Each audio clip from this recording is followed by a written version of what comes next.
কিন্তু আপনি মিটিংটাকে শেষ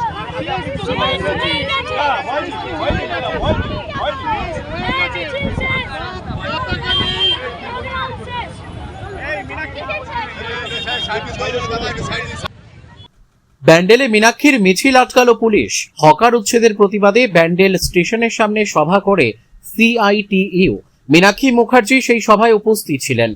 সভা শেষে মিছিল করে ব্যান্ডেল স্টেশন থেকে যে এলাকায় উচ্ছেদের নোটিশ দেওয়া হয়েছে রেলের তরফে, সেই এলাকা পর্যন্ত যেতে চেয়েছিলেন মীনাক্ষী সহ সিটুর সমর্থকরা।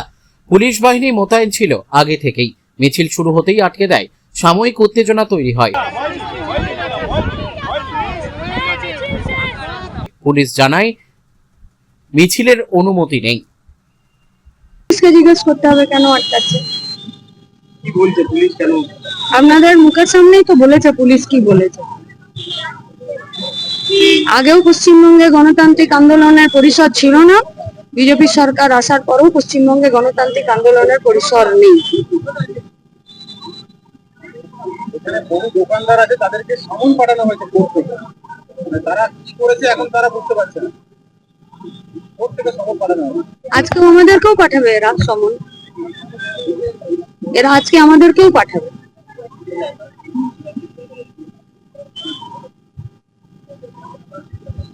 মানে এটাকে যদি কণ্ঠমুক্ত করা বলা হয় তাহলে আপনারা তাই বলবেন যে বিজেপি সরকার মিছিল আটকে দিয়ে মানুষকে কথা বলার জায়গা করে দিল।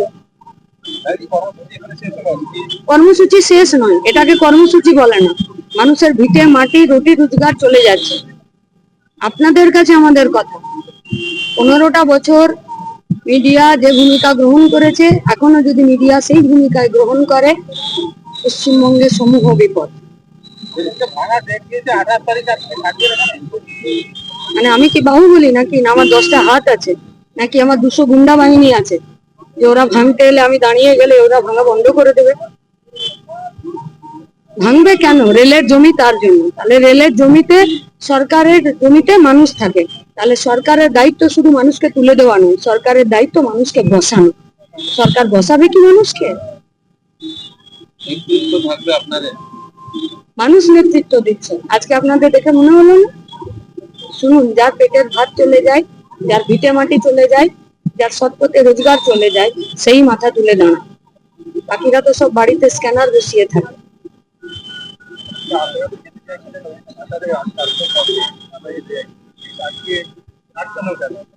আপনার সামনেই তো বললো যা বলে, বললো তো। ও জানে না